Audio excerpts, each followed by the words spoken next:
네, 여러분 안녕하세요. 지금 미국 대선 결과가 쫄깃쫄깃하죠. 롤러코스터를 타는 기분이라고 해야 되나? 아침에는 트럼프의 그 승리가 예측된다면서 미국 여론조사 기관들 거의 뭐 초상 분위기였다가 갑자기 오후에 미시간이 역전이 되면서 분위기가 반전이 되고 이제 오후에 되니까는 바이든이 성명 발표했죠. 물론 승리를 선언한 건 아니지만 바이든 입장에서는 270 선거인단 확보는 가능하다라고 본 거예요. 근데 거의 전 따라잡았다고 봐요. 사실상 바이든이 승리한 거나 마찬가지죠. 그간 미국 대선에 대해서 얘기하고 싶은 게 사실 많았는데 워낙 한국의 이슈가 많다 보니까 이게 계속해서 밀렸는데요. 일단 바이든이 승리한 거에 제가 볼 때 첫 번째는 우편투표가 너무 주요했어요. 만약에 우편투표를 하지 않았다면 트럼프가 됐을 거예요. 그러니까 트럼프가 이렇게 우편투표에 목을 걸고 진짜 울고불고 하는 거거든. 지금 소송 걸고. 왜냐, 사실은 바이든을 선호가 별로 없잖아요. 근데 트럼프는 미워 죽겠어. 근데 미국은 연임제이기 때문에 웬만하면 연임을 시켜주거든요. 웬만하면. 근데 딱 집 앞으로 딱 우편물이 도착을 하니까 보통 미국은 아파트나 집 앞에 우체통이 다 있잖아요. 그러니까 그냥 몇 걸음만 걸어가면은 내 봉투 안에 넣기만 하면 돼. 우체통 안에. 그러니까 투표를 안 할 이유가 없는 거예요. 그렇기 때문에 사상 최대의 이제 투표율이 기록된 거죠. 그리고 가장 중요한 페이는 뭐냐. 트럼프가 이 선거를 하는 막판에 한 달을 입 관리를 너무 못했어요. 일단 본인이나 본인의 가족, 그 백악관의 사람들이 코로나 양성 반응이 와서 이렇게 엉망진창이 되고 헝클어진 그 상황을 트럼프가 그다음부터 관리가 실패한 거야. 그러니까 막말을 하고 그 다음에 트럼프의 어떤 그 지지자들 중에 그런 사람들이 폭력을 쓰고 경찰들이 계속해서 어떤 그 사건을 일으키면서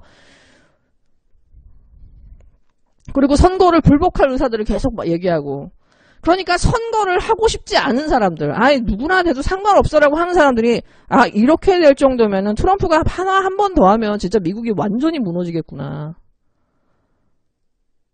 미국의 민주주의가 완전히 망가지겠구나. 라고 하는 그냥 정말 정치에 관심이 없거나 관심이 있어도 별로 투표하고자 하는 의지가 없었던 사람들이 마지막에 정말 그 분노의 투표를 할 수밖에 없는 상황까지 트럼프가 그냥 막장으로 끌고 왔어요. 마지막 한 달 동안에 일어났던 수많은 폭력 사태라든가 트럼프가 폭력을 지지하는 듯한 발언을 하고 선거를 필요 없다라는 식으로 내가 나가지 않을 거라는 식으로 그런 식의 어떤 거의 민주주의의 어떤 제도를 넘어서는 그런 발언들을 계속해서 이어지면서 결국은 바이든이 좋아서 투표했다기보다는 엔타이 저는 투표가 저는 마지막에 몰렸다고 봐요.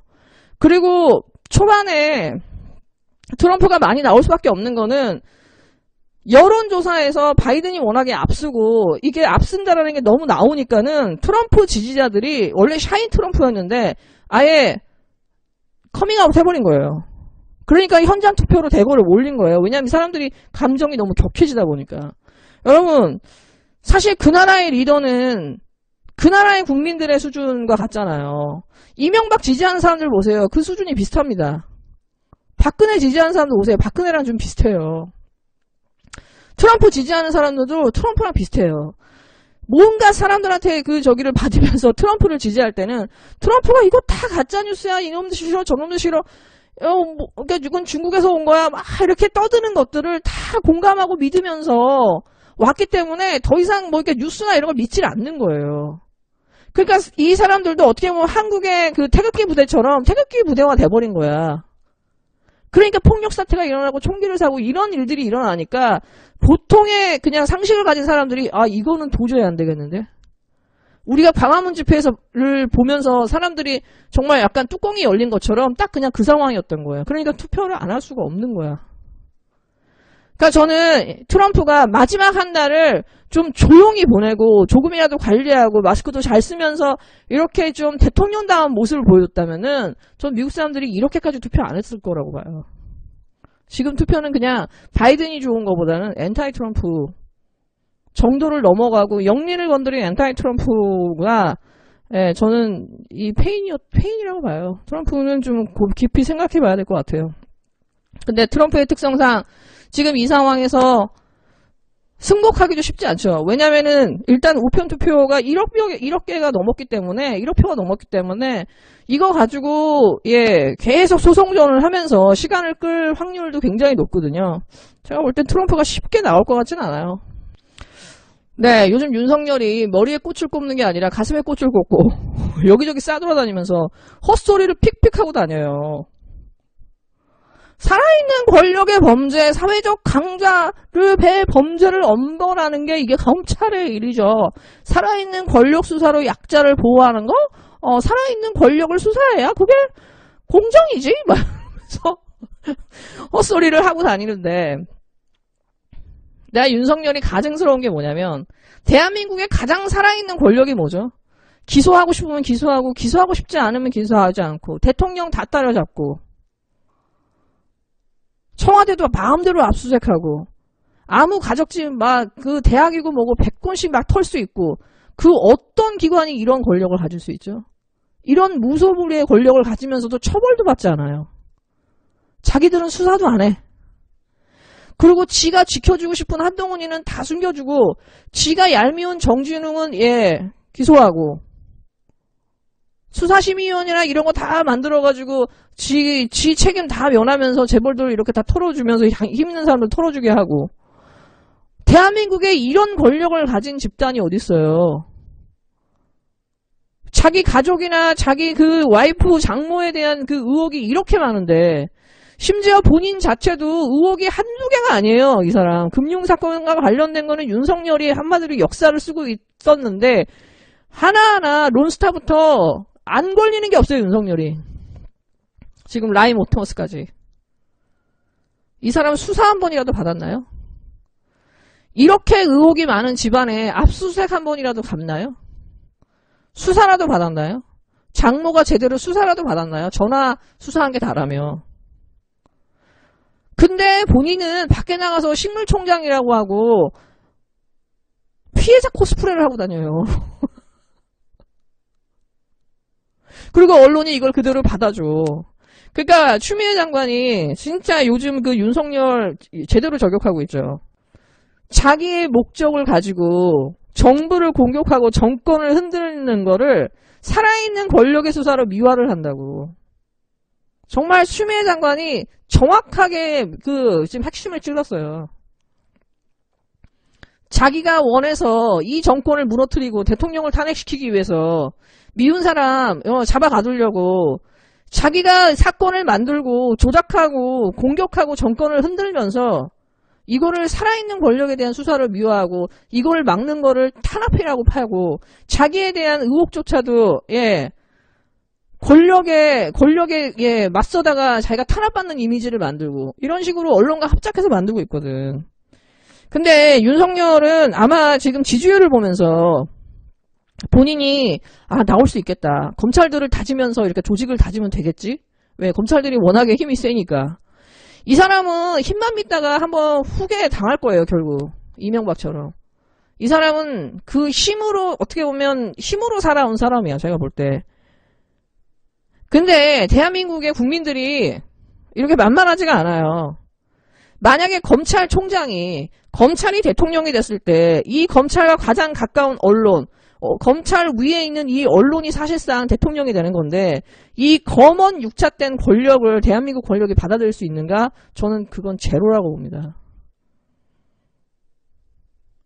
어떠한 것도 통제할 수 없는 예 진짜 카오스의 상태로 가는 거예요. 윤석열 같은 인간이 대통령이 된다라는 거는 저는 이걸 국민들이 다시 허락할 것 같지 않아요. 대한민국 국민들이 정말 총을 맞지 않은 이상은.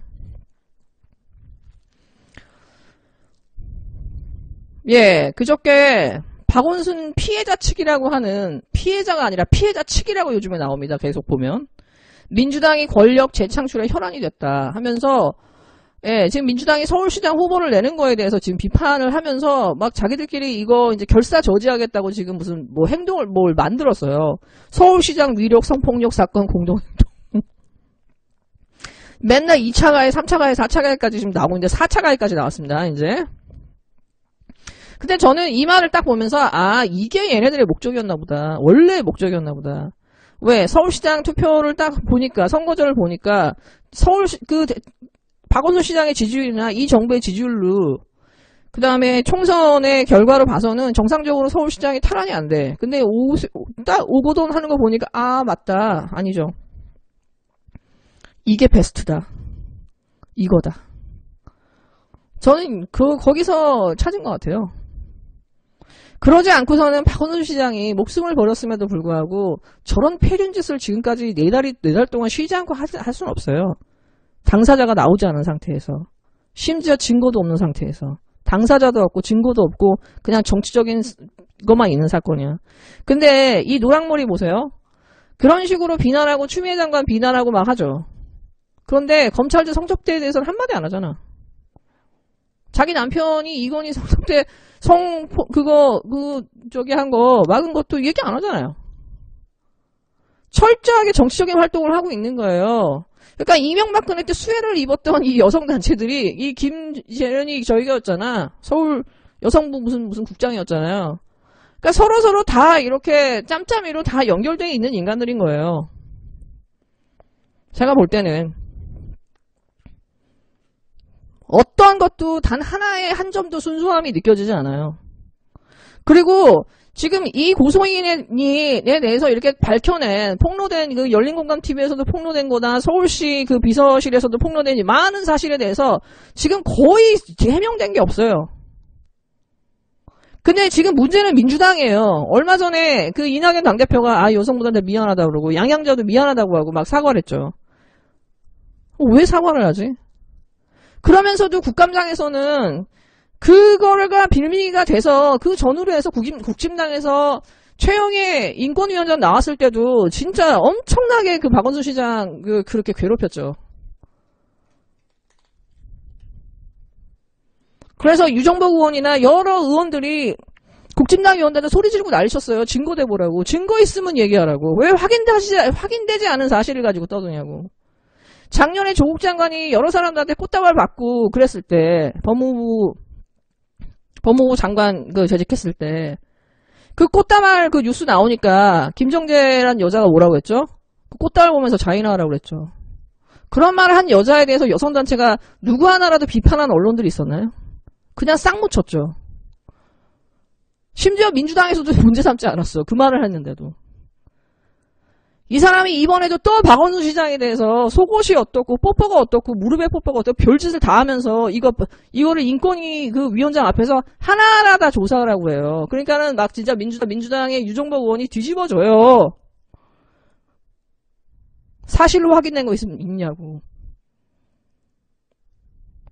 그 이소영 의원 정말 똑똑한 정말 똑소리하는 의원 있죠. 이소영 의원이 딱 쏘아붙여요. 한마디에. 김정재한테.